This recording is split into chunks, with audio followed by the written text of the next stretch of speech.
Olá, meus queridos alunos do curso de Filosofia da Religião do Instituto São Boaventura.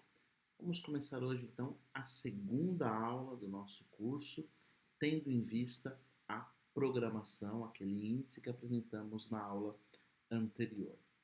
Então, na aula de hoje, nós vamos seguir aquele cronograma apresentado anteriormente e o primeiro capítulo, tendo visto a introdução na aula passada. Hoje nós queremos tratar propriamente do itinerário para Deus. Mas itinerário de quem? O itinerário do homem, do ser humano para Deus. E nós vamos ver três argumentos principais. O dinamismo antropológico, ou seja, o quanto a concepção de homem influencia nesse itinerário, ou melhor, o quanto a concepção de homem influencia no modo no qual se interpreta esse itinerário para Deus. Nós vamos ver também a abertura do ser do homem, do próprio ser, da constituição do ser do homem e a sua abertura. E quais são as modalidades desta abertura. Então, antes de mais nada, eu queria te convidar a seguir essa aula de hoje de um modo muito leve. Em que sentido? É importante sim prestar atenção nos conceitos e quando conceitos importantes aparecerem que você tem que memorizar, eu chamarei atenção para aqueles conceitos, mas que você encarar a sala de hoje no sentido leve, por quê?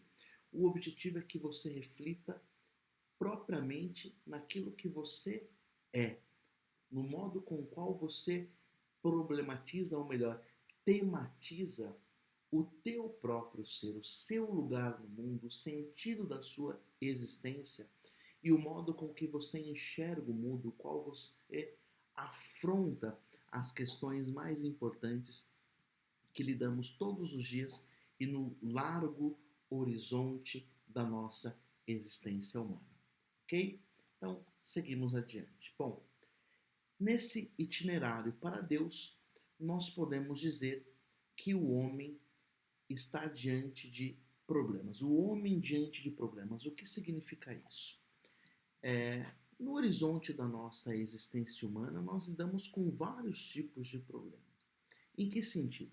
Não apenas nos defrontamos, os problemas se colocam diante de nós, como nós temos a possibilidade também de resolver os problemas. Mas em que sentido? Imagina o seguinte problema: você tem que ir para a casa de um amigo. Qual o problema que se coloca? Bom, qual é o caminho que eu vou escolher para chegar na casa daquele meu amigo? Eu vou pegar a avenida tal ou a rua tal? Eu vou de carro, eu vou a pé, eu vou de ônibus? Um problema concreto. Mas mais do que esses problemas que se colocam diante da nossa existência, nós também temos a possibilidade de resolvê-los e principalmente de refletir sobre eles. Quando respondo, por exemplo, se vou pegar o caminho A ou o caminho B, eu posso refletir no motivo pelo qual eu faço aquela escolha. Porque um caminho é mais rápido, porque um caminho é mais seguro, porque eu quero fazer mais exercício, eu quero desfrutar a luz do dia, quanto tempo eu tenho para executar, ou seja, eu não apenas me afronto com os problemas, como tenho possibilidade de resolvê-los e refletir sobre a resposta que dou a cada problema. E nessa perspectiva estão as diversas esferas da realidade humana. Questões familiares, questões profissionais, biológicas, sociais, ambientais, culturais, políticas, enfim, o imenso panorama da existência humana, da realidade enquanto tal, se coloca diante de nós, na nossa perspectiva vivente, na nossa perspectiva existencial. E aí, não apenas os problemas se colocam diante de você, mas como disse anteriormente, você reflete sobre eles e a sua resposta vai variar de acordo com a sua reflexão. Vamos pensar um problema concreto também que pode se dar e do qual eu posso tematizar e oferecer respostas diferentes. Vamos pensar na seguinte situação. Pensa numa família, e uma família de dois irmãos. E esses dois irmãos, né, filhos de mesmo pai, de mesma mãe, foram educados juntos, cresceram como amigos e assim por diante. Pensa que esse pai deixa um patrimônio muito grande, é uma família rica. E quando o pai dessa família e a mãe morrem, esses irmãos vão ter que dividir a herança. Bom, problema concreto qual é? Dividir a herança deixada pelos pais. O modo com o qual se vai resolver esse problema? Vai contratar um advogado, vai ter que fazer inventário, etc. Bom, o modo de afrontar um problema pode fazer com que esses dois irmãos reflitam sobre a própria natureza da relação entre eles, da afinidade entre eles. Pode ser que desses dois irmãos um tenha mais posse e outro menos posse. Então eles decidem que não querem dividir em partes iguais porque aquele irmão que está com mais dificuldade, o outro irmão que tem mais, bom, eu prefiro deixar minha parte para ele. É uma forma de resolver o problema. Mais do que isso, o que está sendo colocado em questão é qual tipo de relação que ambos têm. Ou seja, nós podemos nos defrontar com um problema, como também tematizar esse problema. Isso varia, isso vai mudar a minha resposta. Bom, como disse aí, não apenas afrontamos os problemas, como nós podemos encontrar soluções adequadas. E essas soluções muitas vezes vão ser diferentes e não igualmente adequadas para cada situação. Eu dei um exemplo aqui de uma situação familiar, mas assim são todos os problemas que aparecem no concreto horizonte da nossa vida. Bom, qual a peculiaridade do ser humano? Não apenas nós reconhecemos os problemas que se colocam diante de nós, como nós podemos também colocar novos problemas, como nesse exemplo anterior que eu dei, não apenas o problema de ter que dividir uma herança, como colocar um novo problema. Por exemplo, qual é o nível de amizade, de profundidade que tem a relação desses dois irmãos? Como no outro exemplo anterior também. Eu tenho que escolher um caminho para ir para a casa de um amigo. Além de escolher esse caminho, um problema concreto, eu posso colocar um novo problema. Bom, eu vou a pé porque na verdade estou precisando emagrecer e preciso fazer exercício. Bom, eu vou de carro porque eu tenho pouco tempo e tenho que chegar lá mais rápido. Então, na prática, o modo com o qual eu soluciono esse problema está de acordo com novos problemas que eu posso colocar a mim mesmo e ao mundo à minha volta.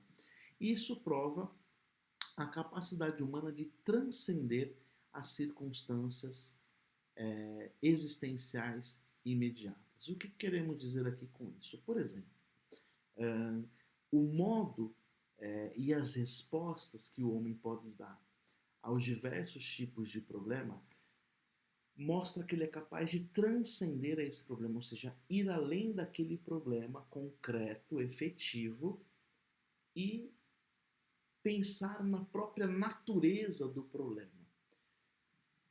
Podemos pensar que diversas soluções, invenções que o homem encontrou na história, partiram justamente desta transcendência de olhar a própria natureza dos problemas e assim pensar nas relações humanas. É assim que surge uma lei, por exemplo.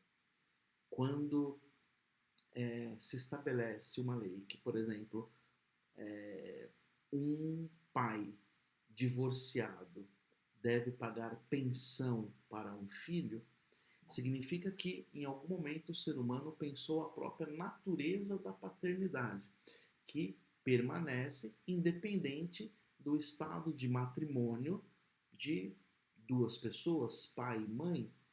Então, por que a obrigatoriedade do pagar a pensão? Porque pensar a paternidade transcendeu a própria relação de marido e mulher. E é nessa perspectiva que nós podemos dizer que o homem é, portanto, protagonista da sua história. Bom, isso faz com que o homem tenha um caráter distintivo de todos os outros seres da natureza. Por quê? Ele pode questionar-se a respeito do sentido da sua existência. Da mesma forma que eu posso problematizar o que é a paternidade, eu posso problematizar, posso pensar, posso refletir sobre o que é a paternidade, a natureza própria e específica da paternidade. E o mesmo posso fazer com a minha própria pessoa, com o meu próprio ser. Muito bem. Este é um caráter distintivo do ser humano. Ainda nessa perspectiva, nós nos colocamos diante de uma questão muito importante. O que é problema e o que é mistério. E aqui nós começamos a adentrar um tema que será central do nosso curso: o mistério do homem em relação a Deus. Já que a filosofia da religião, como nós vimos na aula passada, vai pensar a natureza própria, ou seja, o que é a essência da religião, ou o que é a religião, em que consiste o fenômeno, o fato religioso, o fato de como o homem se relaciona com Deus. O que é problema e o que é mistério? Bom, problemas são aquelas coisas mais imediatas que se colocam no concreto horizonte da nossa vida. E por isso nós lidamos imediatamente, ou seja, sem mediação. E mistério? Mistério é aquilo que se coloca também diante de nós, mas temos que nos empenhar para descobrir a essência. Por quê? O seu sentido, a sua essência não está imediata para nós. Nós não enxergamos, não é, ou melhor, mais do que imediata, não está evidente por si mesmo. E por que mistério? Porque precisamos versar a nossa inteligência, a nossa atenção, o nosso sentimento, a nossa emoção para aquele objeto. É esse o sentido de mistério. E por que isso é muito importante de dizer? Porque quando se fala em mistério, principalmente em sentido religioso, mas também em sentido cultural, você tem a ideia de enigma, de algo que não pode ser descoberto, que ainda, enfim, essa palavra não vem muito clara no senso comum. Mas mesmo em sentido religioso, pelo menos em sentido cristão, o termo mistério não significa algo que não possa ser desvendado, não tem o sentido de enigma, mas justamente nesse sentido que nós estamos tratando aqui neste curso de filosofia da religião. Seria algo cujo sentido não é evidente para nós, ou seja, não está totalmente posto, não está totalmente claro para nós. Precisamos versar a nossa intenção, precisamos descobrir, tirar um véu para descobrir a essência própria daquela coisa. Este é o sentido de mistério. E a relação do homem com Deus, podemos dizer que ao mesmo tempo que é um problema, é também um mistério. Por um motivo muito simples. Deus é absolutamente evidente a si mesmo, mas não ao homem, porque a nossa natureza cognitiva não conhece as coisas a partir de sua essência, mas a partir de seus acidentes, como nós podemos estudar mais aprofundadamente no curso de Metafísica e também no curso de Teoria do Conhecimento, que já está disponível aqui nesse canal. Se eu não me engano, a aula de Teoria do Conhecimento 6 trata propriamente deste assunto. Mas voltando aqui, espero que tenha ficado claro a questão de problema e de mistério. O problema é o horizonte daquelas situações concretas, imediatas e evidentes que aparecem todos os dias na nossa vida. E mistério são as mesmas realidades que acontecem todos os dias, mas diante das quais eu não tenho a essência completamente dada ou evidente para mim. Então, o ato religioso eu posso realizar todo dia, mas pensar quem é Deus, a natureza da minha relação com Ele, o modo com o qual eu vou cultuá-lo é mistério. Eu preciso descobrir, tirar o véu. Tem uma citação muito interessante que eu trouxe aqui para vocês, de Gabriel Marcel, que nos explica propriamente isso. O problema é algo que se encontra no qual se esbarra no meio da estrada.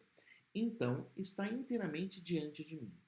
O problema está inteiramente diante de mim, está evidente. Ao contrário, o mistério é algo no qual me encontro empenhado e cuja essência, por isso mesmo, é de não estar inteiramente diante de mim. Deus pode estar inteiramente diante de mim? Sob determinado aspecto, sim. Mas para mim, essa presença não é totalmente evidente. Por isso, ela é misteriosa. Ela deve ser descoberta. Eu preciso colocar empenho, vontade, deliberação, inteligência para descobrir a essência desta relação. É por isso que nós estudamos nesse curso, por exemplo, tá? Racionalmente, a essência do que é a religião. Espero que tenha ficado um pouquinho claro para todos. Bom, avançando o dinamismo antropológico. Por que é importante dizer isso?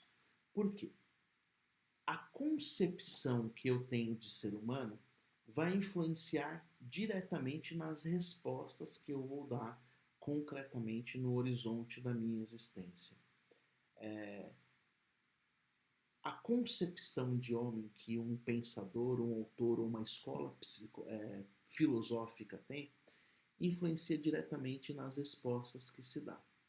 Por exemplo, antes da gente entrar neste conteúdo, vamos pensar em alguns exemplos práticos. Se eu estou com um problema, por exemplo, de culpa, eu tenho dificuldade de lidar com a culpa porque, vamos pensar, porque eu tenho um filho e eu não eduquei esse filho como deveria porque me preocupei demais em trabalhar, ganhar dinheiro e para dar de melhor para ele, para estudo, para comida, etc., mas não gastei tempo convivendo com ele. E aí, esse meu filho hoje se tornou uma pessoa problemática, afetivamente frágil, e eu me sinto culpado porque não dei essa segurança para ele. E vamos lá, eu procuro um psicólogo, por exemplo, que seja psicanalista freudiano. Bom, a psicanálise em perspectiva freudiana tem uma concepção antropológica, ou seja, para Freud, para a psicanálise freudiana, o homem é corpo e alma, não considerando uma dimensão espiritual, por exemplo, ao modo de Viktor Frankl na logoterapia.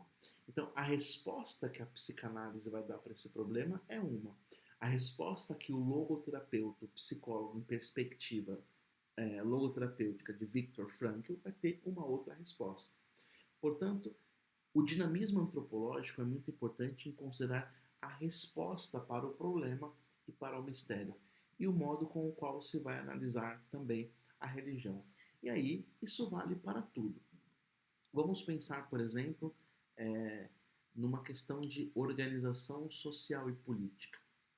Se um partido tem um viés comunista, por exemplo, comunista de índole bom, não tem como o comunismo não tem índole marxista, mas vamos pensar alguém que segue uma ideologia de um partido marxista, de índole comunista e marxista. Bom, o modo com o qual ele vai pensar a organização política, a importância das instituições, a organização familiar é uma.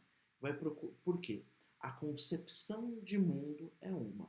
O marxismo considera, por exemplo, a religião como sendo o ópio do povo, ou seja, algo que aliena, que faz com que o homem não coloque a sua esperança na transformação da realidade presente.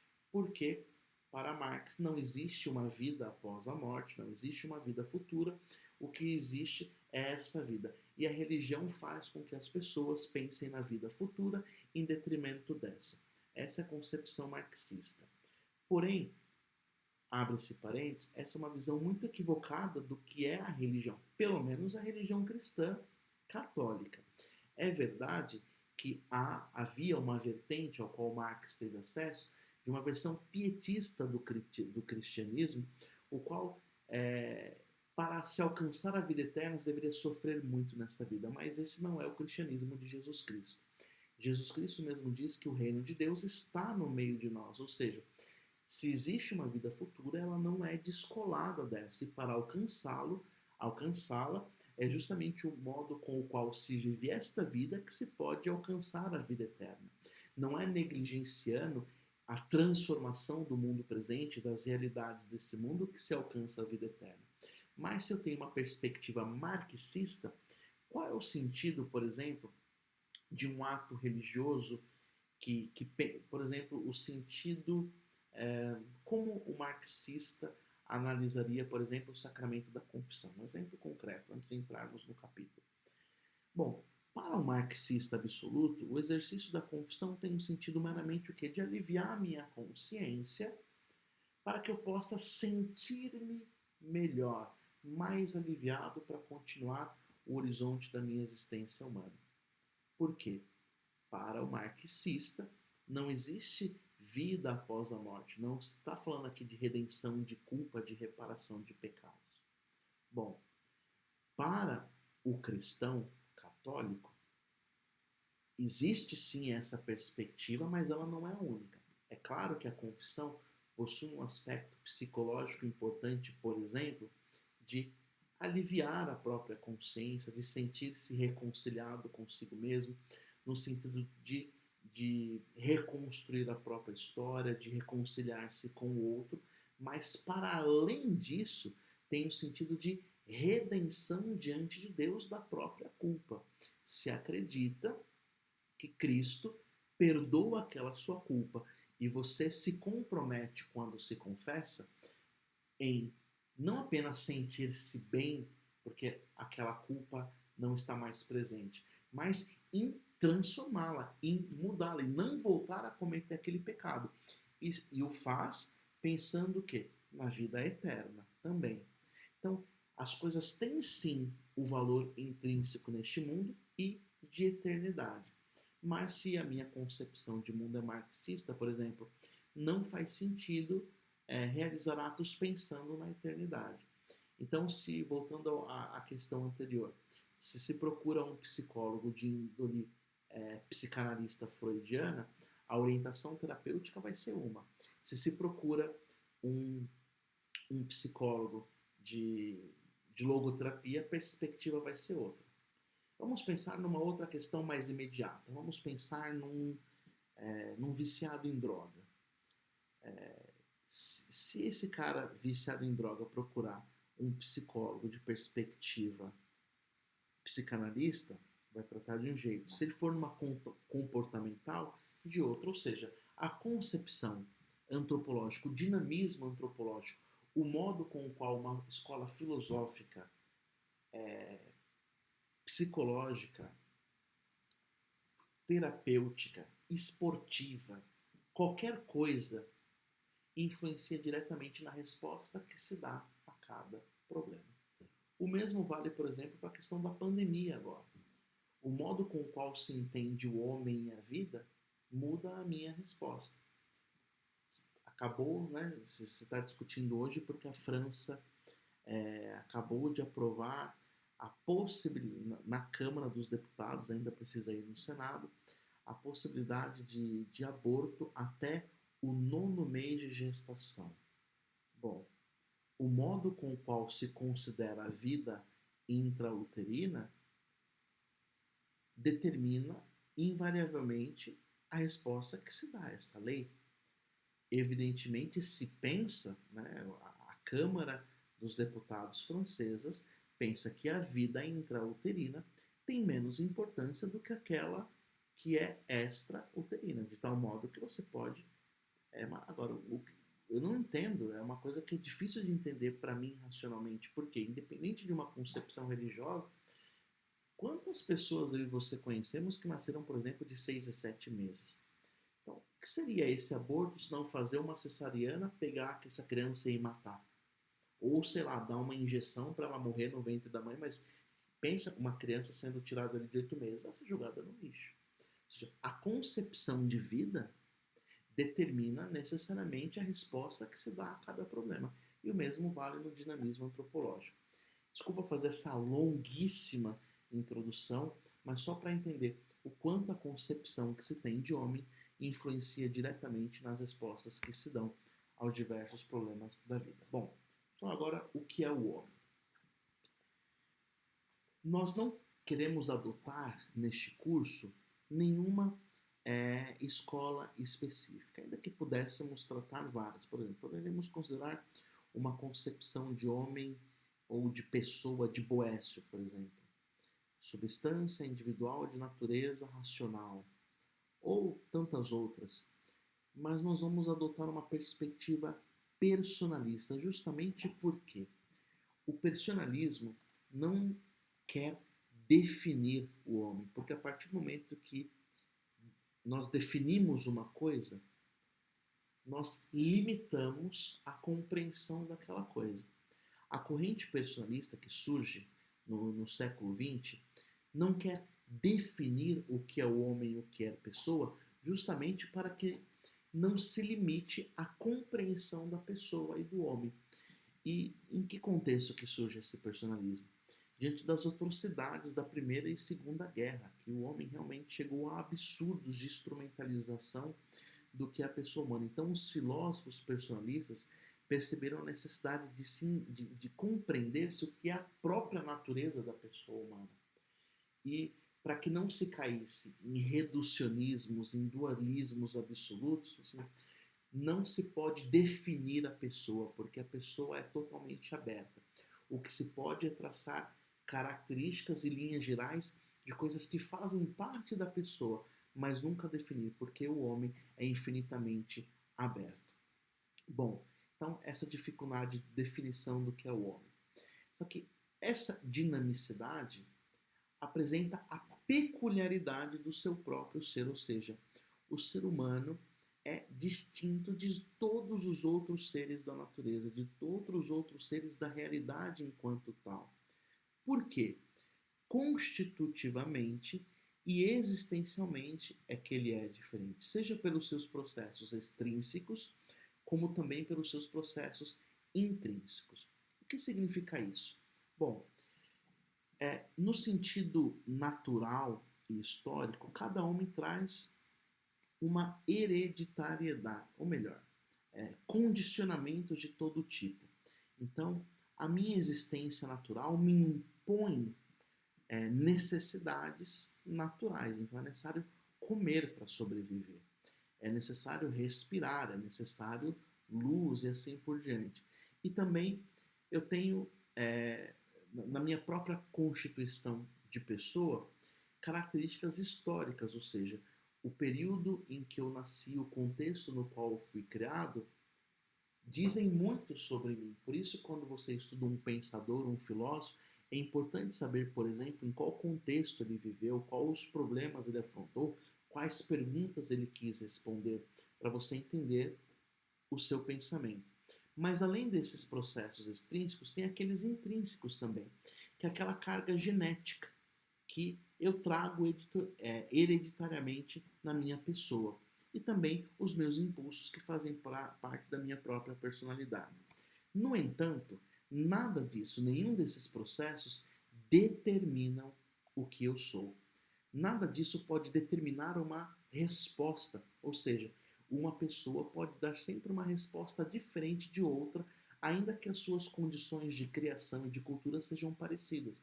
Vamos pensar em dois irmãos criados pelo mesmo pai e pela mesma mãe, às vezes irmãos gêmeos, univitelinos, que diante de problemas concretos podem dar respostas diferentes para os mesmos tipos de problemas. Por quê? Embora existe os processos extrínsecos e os intrínsecos, a liberdade e a responsabilidade é sempre uma característica essencial, constitutiva da minha pessoa, ou mais do que da minha pessoa, do próprio ser do homem. Isso faz dele, portanto, um ser responsável e livre.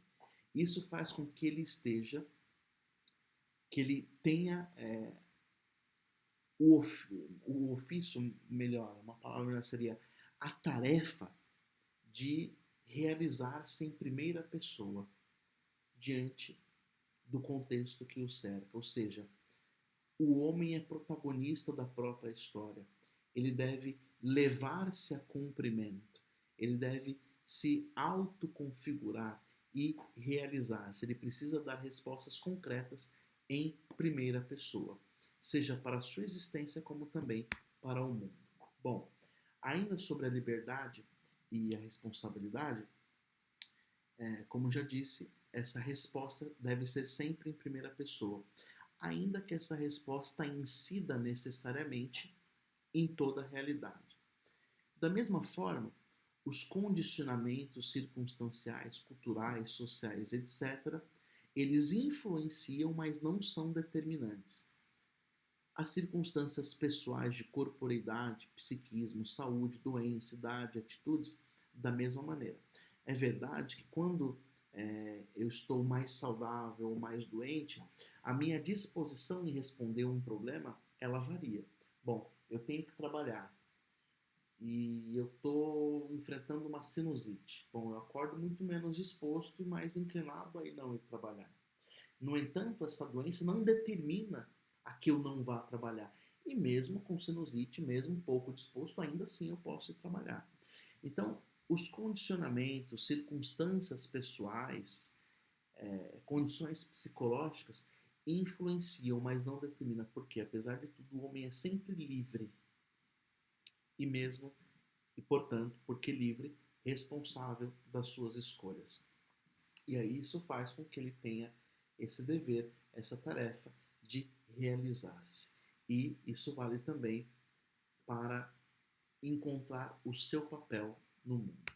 Esse dinamismo antropológico faz com que essa dimensão autoconfigurante permaneça sempre. O homem será sempre responsável pela sua própria história, pela sua própria felicidade.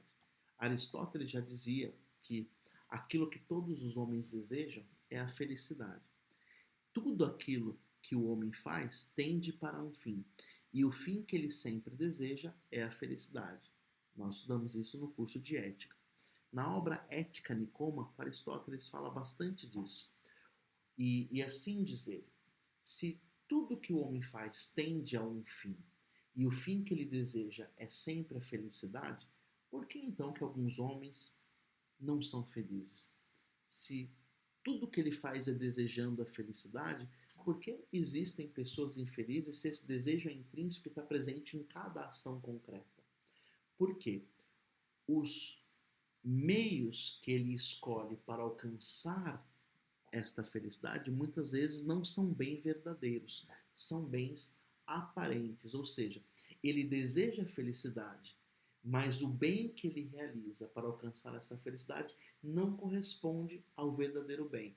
É na verdade, uma aparência de bem e por isso ele não é feliz. E como faz para conhecer o bem? Vai dizer Aristóteles. O homem tem que investigar. E aqui fazemos uma relação, por exemplo, que nós falamos anteriormente, de problema e de mistério. Bom, nessa perspectiva, existe sempre uma possibilidade biográfica, mais um conceito aristotélico aqui importante de guardar. Então, recapitulando brevemente da aula de hoje, eu quero que você entenda o que é problema e o que é mistério, e agora este conceito muito importante também de teleologia, que você já deve ter estudado no curso de ética. O que é a teologia? Teleologia, não teologia, preste muita atenção. Uma perspectiva teleológica, a palavra teleologia vem do grego telos, que significa com finalidade. É como você olhar a sua vida biograficamente, estabelecendo uma linha do tempo, e você conseguir olhar essa vida, o horizonte da sua existência, numa perspectiva de finalidade. Bom, eu desejei ser um bom pai, por exemplo. Quais são as escolhas concretas que eu fiz para realizar esta boa paternidade? Eu posso olhar biograficamente a minha história nessa perspectiva de finalidade. Então, qual é a razão teleológica? A boa paternidade. E assim, todo o horizonte da existência humana. Portanto, a possibilidade biográfica é uma característica, portanto, essencial também do ser humano, independente da concepção antropológica que você possa considerar. Por isso que considerar o personalismo é muito importante, porque permite o diálogo com qualquer concepção filosófica e qualquer tipo de resposta que se dá à realidade, já que nós vamos analisar a religião do ponto de vista racional. E existencialmente falando, o influxo da liberdade e da responsabilidade faz com que o homem seja consciente da sua temporalidade. E isso lhe dá uma experiência de insuficiência. Do que nós estamos falando aqui? À medida que a pessoa vai vivendo, ela vai se confrontando com os problemas concretos da vida e com os mistérios concretos da vida, que vai tematizando, né? Além de reconhecer os problemas, ele tematiza, reflete, aponta soluções, tudo que nós já falamos na aula de hoje. O homem vai se tornando consciente da sua temporalidade, o que significa de que a sua existência ela é finita. O homem se defronta com a realidade inalienável de que ele não é eterno neste mundo, de que a sua existência, de que a sua vida tem uma durabilidade. E isso faz com que ele perceba, portanto, a sua insuficiência. Além disso, isso é facilmente constatável. O ser humano, diferente de muitos seres da natureza, se abandonado no nascimento, ele não sobrevive. O homem necessita de outros seres que o alimentem, que o aqueçam, que lhe ensinem a falar. Se o homem não escutar outras pessoas falando, ele não aprende a falar, a se comunicar. Tem seres, um peixe, por exemplo, ele já nasce nadando, né, e é capaz de caçar a própria comida, de respirar sozinho e assim por diante. O ser humano não. Então, esta consciência de temporalidade e a sua insuficiência é uma consequência desse dinamismo antropológico, no qual ele se percebe livre e responsável, mas percebe também os seus condicionamentos, os seus processos intrínsecos e extrínsecos. Bom, e já que essa é uma experiência inalienável, a consciência da própria temporalidade, da própria insuficiência, exige do homem uma resposta. E aí nós retomamos uma coisa que nós falamos na ementa do curso, na aula anterior. Isso faz com que o homem tematize, por exemplo, a sua relação com uma divindade, ou mais do que isso, que o homem perceba, diante da sua temporalidade, da sua insuficiência, que ele deve transcender, ou seja, ele deve ir além de si mesmo, além das realidades enquanto tais. E aí e aí o que nós estamos estudando agora, qual é o itinerário que ele escolhe para percorrer este caminho.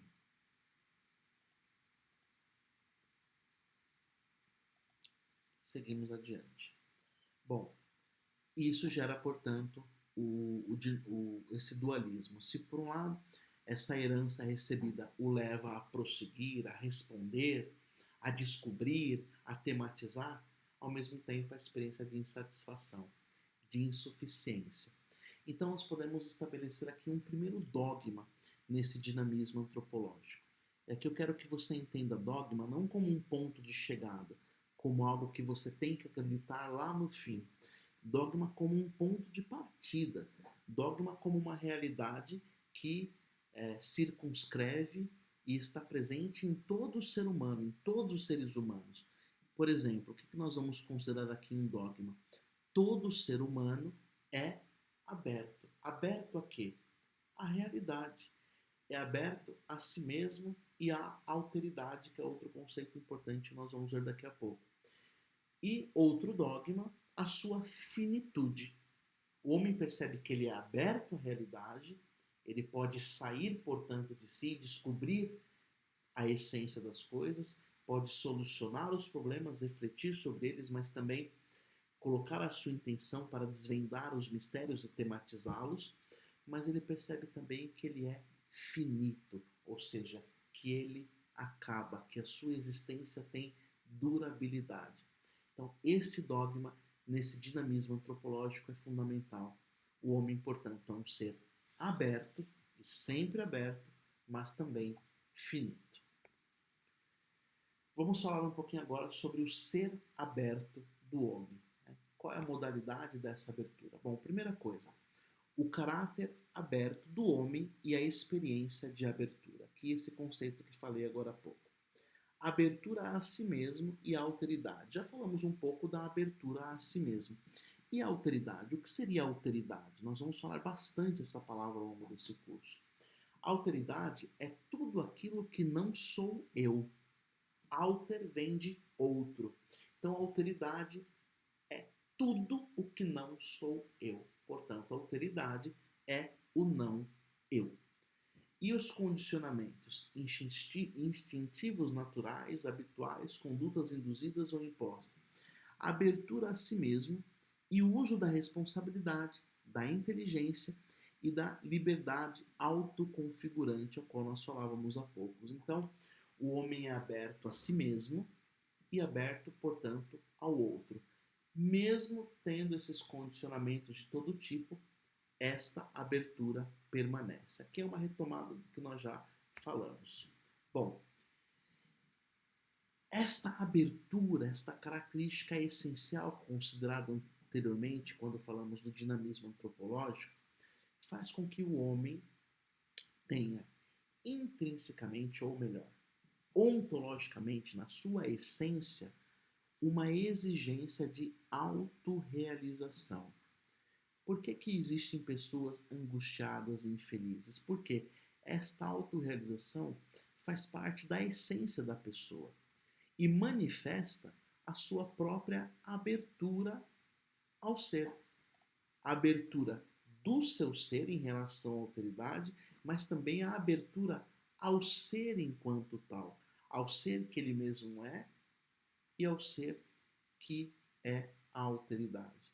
Portanto, essa exigência de autorrealização é uma manifestação, ou seja, uma epifania desta abertura ao ser. Outra coisa muito importante de considerar, a possibilidade de transcender ao contexto recebido, ou seja, embora todos os condicionamentos, o homem sempre pode ir além daquilo que ele recebeu, justamente porque ele pode descobrir a essência das coisas, ele pode ir além de si mesmo. Ou seja, ele reconhece quem ele é, mas reconhece também a autoridade, ou o tu. O tu aqui é o outro. E a possibilidade de encontrar a dignidade e resposta ética. O que seria isso? Quando eu questiono quem eu sou, quem é o outro, este outro pode ser o mundo, pode ser uma outra pessoa, pode ser qualquer outro ser da natureza, eu posso descobrir e encontrar a dignidade de uma resposta em relação a essa autoridade. Por exemplo, se eu considerar o que é uma organização familiar, então, vamos pensar num plano mais imediato. Bom, eu tenho um animal em casa. Eu posso pensar quem é esse animal, é a autoridade, é outro. Como eu posso pensar o que ele é e a minha relação com ele, eu posso pensar qual é o tipo de resposta que eu tenho que dar a este animal. Isso implica em mim uma resposta ética. Isso também é uma manifestação da abertura do ser do homem. Bom, aqui queria indicar para vocês 3 obras e 3 autores personalistas muito interessantes de serem estudados. Martin Buber, ou Buber, e essa obra, O Eu e o Tu. Muito bom e já tem tradução em português. Outra, Totalidade e Infinito, sobre a exterioridade, de Emmanuel Levinas. E Mundo e Pessoa, sobre Antropologia Cristã, de Romano Guardini. Os 2 primeiros são judeus e Romano Guardini, cristão católico. Bom, agora nós vamos falar de... nós vimos anteriormente o caráter de abertura do homem. Aqui nós vamos ver como se dá a experiência desta abertura. Bom, Primeiramente, o reconhecimento da realidade considerada por ela mesma, ou seja, eu posso objetivar a realidade, pensar o que é a realidade, independente de mim mesmo. Eu penso na realidade por ela mesma. E quais são as dimensões transcendentais do ser? Quando eu considero as coisas por elas mesmas, o que elas são e do que estão constituídas, eu percebo características que são essenciais a tudo aquilo que existe. E isso, muitos de vocês estão estudando agora no curso de Metafísica ou vão estudar agora esse semestre. Os transcendentais do ente. O unum, o verum, o bono e o pulcro. O que é isso? Quando o homem coloca a sua atenção sobre a alteridade, sobre tudo aquilo que não é ele, sobre ele mesmo, ele percebe características que fazem parte de todos os seres. E aí são esses quatro transcendentais, ou seja, transcendental, aquilo que vai além de si. E aí nós estamos falando propriamente de incidência ontológica, ou seja, eu posso refletir sobre a constituição daquilo que existe, tudo que existe. Seguimos. Modalidades de abertura. Concretamente, aqui nós já vamos entrando na parte final da nossa aula e nós vamos ver no horizonte concreto e prático da nossa vida como se dá essas aberturas. Bom, a primeira forma de perceber que essa abertura é intrínseca no ser é a experiência estética. Porque a experiência estética ela tem um apelo interior. Ela fala comigo, ela tem uma incidência na minha forma de sentir a vida, de sentir o mundo e a realidade. Só que ela requer sempre inteligência e liberdade. Por quê? Se eu não compreendo o sentido disso e não posso escolher a forma de me relacionar com ela, essa experiência estética vem enviesada. É assim, por exemplo, a literatura, a música, a arte, a arquitetura, etc. Eu posso estar diante de uma música belíssima, mas se eu não fui educado para apreciá-la, pode ser que ela me dê uma sensação boa, mas não alcance em mim a incidência que deveria, por exemplo. O mesmo vale com uma obra de arte, com uma arquitetura e assim por diante. Por isso requer inteligência e liberdade, né? Vamos pensar aí, por exemplo, nessas obras. Aqui a Pietà de Michelangelo, a Catedral da Sagrada Família em Barcelona, aqui uma paisagem natural aí das Ilhas Maldivas. Bom, imagine um cristão católico vendo esse quadro da Pietà. Esse quadro vai falar com ele, porque ele expressa aí, se você pensar nos detalhes, toda uma cena evangélica. Uma cena importantíssima, quando Jesus foi retirado da cruz e colocado nos braços de sua mãe. Então, esta imagem vai conversar esteticamente com um cristão que conhece essa passagem bíblica de uma forma. Se não conhece, é simplesmente um homem diante de uma mulher. Vai se apreciar aí, talvez, a anatomia perfeita, as expressões faciais, mas não vai provocar um sentimento religioso. Por isso que a experiência estética implica necessariamente a inteligência e a vontade. Da mesma forma com as outras figuras que estão aí. Além disso, existe uma experiência, né, uma outra modalidade de abertura, além da estética, é a experiência narrativa simbólica.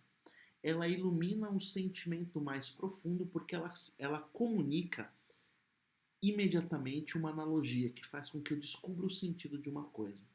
Aí eu separei uma passagem bíblica que revela muito como a experiência narrativa e simbólica pode comunicar, me fazer ter um insight muito importante de uma coisa. A passagem aí está no segundo livro de Samuel, capítulo 12. Bom, nós conhecemos a história de Davi e Betsabeia. Ela é mulher de Urias, que é um soldado de Davi. Ele se apaixona por ela e a possui. E depois que ele a possui, ele querendo ficar com ela, ele se encanta muito com ela, e só que ela é casada com Urias, Então, o que, que ele faz? Coloca Urias, ele embriaga Urias e depois coloca Urias na frente de uma batalha, numa guerra, para que ele morresse e assim pudesse ficar com a mulher de Urias. Esse é o drama da história. E aí, nessa passagem bíblica, o profeta Natã se serve de uma narrativa, de um simbolismo para fazer com que Davi entenda o grande pecado que cometeu. Aí eu quero ler aqui brevemente para vocês. Bom, o Senhor mandou a Davi o profeta Natã. Este entrou em sua casa e disse-lhe: Dois homens moravam na mesma cidade, um rico e outro pobre. O rico possuía ovelhas e bois em grande quantidade. O pobre, porém, só tinha uma ovelha pequenina que ele comprara. Ele a criava e ela crescia junto dele, com os seus filhos, comendo do seu pão, bebendo do seu copo e dormindo no seu seio. Era para ele como uma filha.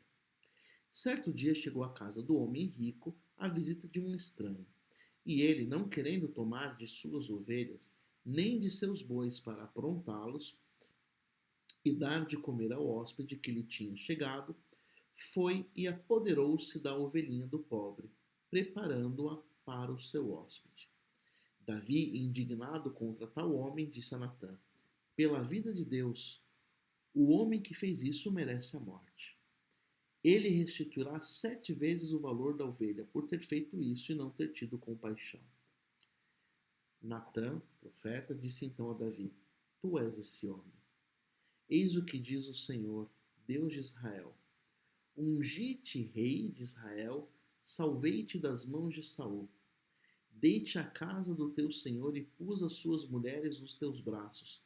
Entreguei-te a casa de Israel e de Judá. E se isso fosse ainda pouco, eu teria juntado outros favores. Por que desprezaste o Senhor, fazendo o que é mal aos seus olhos? Feriste com a espada Urias, o Hitita, para fazer de sua mulher a tua esposa, e o fizeste perecer pela espada dos amonitas. Por isso jamais se afastará a espada da tua casa, porque me desprezaste, tomando a mulher de Urias. Veja, o profeta Natã se serviu da narrativa de um simbolismo para fazer com que Davi se encontrasse com a sua própria culpa. E, na experiência narrativa e simbólica, Davi conseguiu compreender o mal que tinha feito. Né? E segundo consta, depois dessa experiência, ele compôs o Salmo 90. Quando se deu conta da sua miséria e do seu pecado, ele, profundamente arrependido, compõe o Salmo 50. Veja, isso representa uma modalidade de abertura de transcendência do homem. Além da experiência estética, a possibilidade narrativa. Por isso, a experiência estética é também hermenêutica e peculiar, ou seja, conduz à interpretação de um novo horizonte existencial e sobrenatural. Isso é muito importante quando se pensa em relação com Deus. Inclusive, a experiência narrativa e simbólica acontece muitas vezes na Sagrada Escritura. A própria Sagrada Escritura é uma narrativa. Bom, ainda terceira modalidade. Existem muitas outras, tá? Aqui eu estou colocando simplesmente 3. Aqui tem mais um erro de digitação, né? Modalidades de abertura. A experiência da dor e do sofrimento é algo também que manifesta a abertura do homem em relação ao ser. Exige o influxo da liberdade e afronta o sentido mais global da existência. Não se pode suportar no automático. O que significa isso? Quando nós nos defrontamos com a dor, com o sofrimento, nós precisamos dar uma resposta. E essa resposta exige sempre o influxo daqueles conceitos anteriores que nós falamos. A liberdade e a responsabilidade. Ninguém pode responder ao sofrimento de modo automático. E isso mostra o quanto o homem é um ser aberto. Vamos pensar em alguns exemplos concretos aí na história. Por exemplo, a guerra. Diante da guerra, se pensa qual é a dignidade da vida humana. Essas fotos são impressionantes. Essa realidade se comunica conosco. E só não se comunica se a pessoa for um psicopata. Só não se comunica se ela perdeu completamente a sua própria essência humana. o Holocausto, né? Olha a que ponto a humanidade chegou. Experiência de escravidão e tudo mais. Tudo isso revela, portanto, modalidades de abertura. Finalizando, nós podemos falar sempre de encontro. A modalidade definitiva de abertura, né, existem muitas outras, é o encontro. Afrontar, encontrar o outro, aquele que não sou eu. Porque no encontro com o não eu posso perceber também quem eu sou. E aí nós podemos falar, por exemplo, de um amor e de uma experiência metafísica, que nós vamos falar na próxima aula. Aí eu quero abrundar três conceitos com vocês que nós vamos beber da filosofia, vamos assim dizer, de Viktor Frankl, e vou recomendar que vocês leiam um artigo que eu mesmo escrevi como complemento à aula de hoje, como base teórica de tudo que nós estudamos hoje. Sentido na vida. São as determinadas situações que vão se apresentando ao longo da vida de cada pessoa. Lembra do que nós falamos anteriormente, né? De problema e de mistério. Sentido da vida é uma questão mais metafísica, conhecida ao final da vida, numa perspectiva de totalidade. Aqui, quando nós falamos de teleologismo, eu percebo o sentido na vida naquelas situações concretas que se apresentam para mim todo dia. E o sentido da minha vida, quando eu olho a minha vida numa perspectiva de totalidade, encontrando a finalidade, o que me fez viver até aqui. E supra-sentido é o sentido da totalidade, não apenas da minha vida, mas do mundo enquanto tal, o qual se aborda numa perspectiva de cosmovisão, ou seja, uma visão ampla ou mesmo religiosa. Aqui não vou aprofundar demais, porque eu vou pedir que você leia o artigo.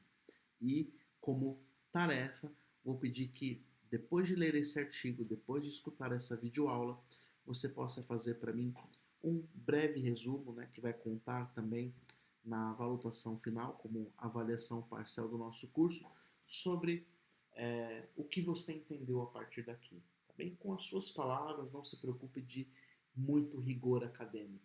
Eu queria que você expressasse ali em uma página o que você compreendeu, o que isso falou com você a respeito dos temas diversos que nós falamos, ok? Seja o artigo relacionando com a videoaula de hoje. Qualquer dúvida, estou à disposição de vocês. No máximo, uma página, tá bem? Com fonte Arial